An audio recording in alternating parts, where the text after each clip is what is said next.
Have you ever wondered if ancient wars were somehow less brutal than ours? We imagine swords and shields, a simpler time, but the truth is far more terrifying. Before treaties and cameras, war was intimate. A close-quarters struggle where mercy meant extinction. Legends tell of rivers choked with armor and blood, skies dark with smoke, and victors who measured success by how completely their enemies vanished. These conflicts were slow, personal, and relentless. Without machines to hide behind, every scream was heard. Every act of cruelty was fatal. To understand why ancient wars could eclipse modern brutality, we have to enter a world where annihilation was a strategy and restraint was a fatal weakness. Across early civilizations, warfare didn't just target armies, it targeted entire populations. The goal wasn't temporary victory, but permanent erasure. Ancient maps show cities isolated and then wiped off the face of the earth. Archaeology uncovers mass graves layered beneath rebuilt streets. Silent testaments, 2 campaigns designed to empty entire regions. What drove this level of violence? Often, it was survival. Climate change, like severe droughts or cooling periods, sharpened desperation. Conquest became a necessity. Forbidden texts speak of campaigns intended to leave nothing but silence where vibrant cultures once thrived. Captives weren't just prisoners, they were enslaved, mutilated, or sacrificed as a matter of policy. This wasn't collateral damage, it was the point. Later, history softened these acts, reframing them as heroic expansion while suppressing the sheer scale of suffering required to build ancient empires. Lost civilizations didn't always fade away. They were extinguished. We see evidence of scorched-earth tactics, poisoned wells, and ritual terror designed to shatter an enemy's very identity. Unlike modern conflicts, ancient war rarely spared non-combatants. Terror was a tool, a form of communication and deterrence. Commanders who destroyed completely were rewarded, ensuring no rebellion could ever rise from the ashes. Archaeological evidence confirms this, with the remains of children, elders, and priests found among the dead. Total war was the norm. So, what's the difference between then and now? Technology didn't invent cruelty.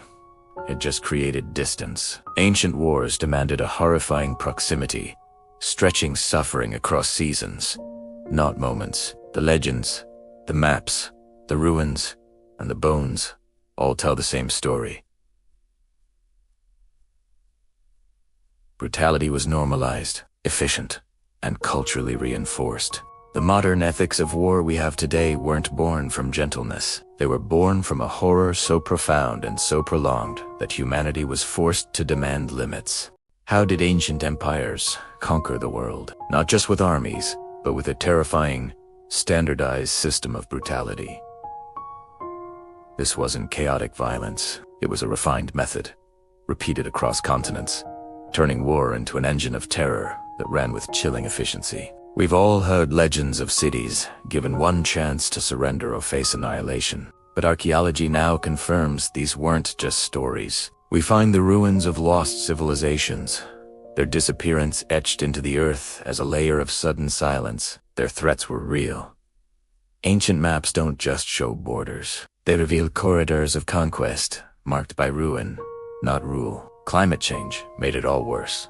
Scorched earth couldn't recover, trapping survivors in a cycle of dependency or forcing them to flee. And while public histories talk of glorious victories, forbidden texts tell a different story. They record commanders who boasted not of battles won, but of entire peoples erased from existence. They understood a powerful truth.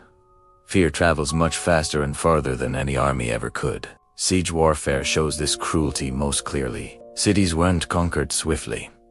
They were starved slowly. The goal was to force inhabitants to consume their own hope long before the walls ever fell. We find mass burials inside ancient fortifications, proof that famine and disease were deliberately weaponized. Legends might romanticize the endurance of the besieged, but suppressed texts describe calculated delays, designed to break minds before extreme weather, from scorching heat to freezing cold, turned months of agony into years. Some ancient maps even note cities that resisted and vanished, their names preserved only as a warning to others. Ritual violence often followed a victory, turning conquest into a horrifying spectacle to reinforce domination. Legends try to cloak these acts in symbolism, but archaeology uncovers the grim reality.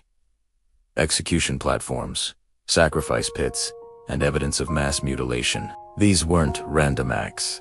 Forbidden texts describe them as ceremonies, meticulously designed to terrify survivors into absolute obedience. This brutal strategy was cheaper than administration, allowing early empires to control vast territories through fear alone. But this brutality didn't just affect the conquered, it warped the victors.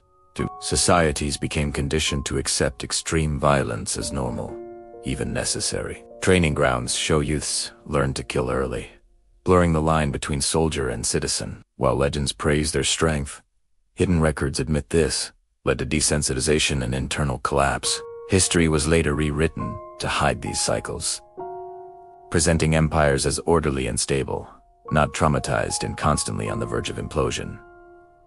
Ancient brutality wasn't primitive, it was systematic, adaptive, and refined by experience. Cruelty was policy, and as we look back, we realize a chilling truth. Modern warfare may kill faster, but ancient war destroyed more completely, erasing not just lives, but entire futures. The limits of human behavior weren't found through compassion, but by surviving horrors so vast they demanded we create rules. Did you know that the most brutal wars in history weren't fought with drones or tanks? They were fought hand-to-hand, with swords and spears, where every death had a face. Modern warfare feels distant, sanitized by technology, but ancient wars were horrifyingly personal. Archaeology uncovers this raw truth. Blades dulled by hacking through bone, fortresses built over layers of repeated destruction, and entire landscapes salted and burned, left barren for centuries. Legends from these times don't speak of heroes. They whisper of curses born from bloodshed so extreme it poisoned generations. Climate data backs this up, showing how devastation led to ecological collapse, locking in trauma and preventing any recovery. We think we've progressed, that we've become more civilized, but the evidence suggests we've just gotten better at hiding the cruelty. Why don't we talk about this? Because it shatters our comforting myth of linear moral progress. Acknowledging the calculated brutality of our ancestors challenges the idea that civilization naturally moves away from violence. Political narratives often frame these early wars as necessary steps toward greatness, while inconvenient texts describing unspeakable acts remain untranslated, hidden away in archives. Archaeology that complicates a nation's heroic origin story often loses funding or is denied access. The silence isn't an accident, it's a carefully constructed wall to protect our modern identity. The brutality of ancient war wasn't about scale, it was about its completeness. There were no Geneva Conventions, no outside observers, and no one was off limits. Entire populations were considered legitimate targets. Survival often meant becoming as ruthless as the enemy who threatened you. Archaeology shows this in stark detail. Entire cultures vanishing abruptly, languages and crafts disappearing forever. Ancient legends mourn lost peoples without ever naming their killers. Modern warfare shocks with its speed and efficiency, but ancient war lingered. It was a slow grinding process that dismantled not just armies, but identities, piece by piece. Understanding this reframes our entire concept of modern ethics. Our rules of war aren't a sign of moral evil. They are a desperate reaction, born from a horror so profound it could no longer be openly repeated. The lesson from the ruins is that brutality isn't tied to technology. It's tied to belief and desperation. When societies believe terror is the only path to survival, they will act accordingly. As we uncover these truths with new technology, the final, chilling realization settles in. Ancient wars weren't cruel because humanity was ignorant. They were cruel because people were convinced that cruelty worked. Annihilation was seen as a rational choice. The laws we have today exist because our ancestors proved just how unbearable a world without them is. The ground beneath our modern cities remembers fire and screams older than recorded history. If that ancient brutality feels distant, it's only because the memory was buried with the dead. The only question left is whether we've truly learned anything at all.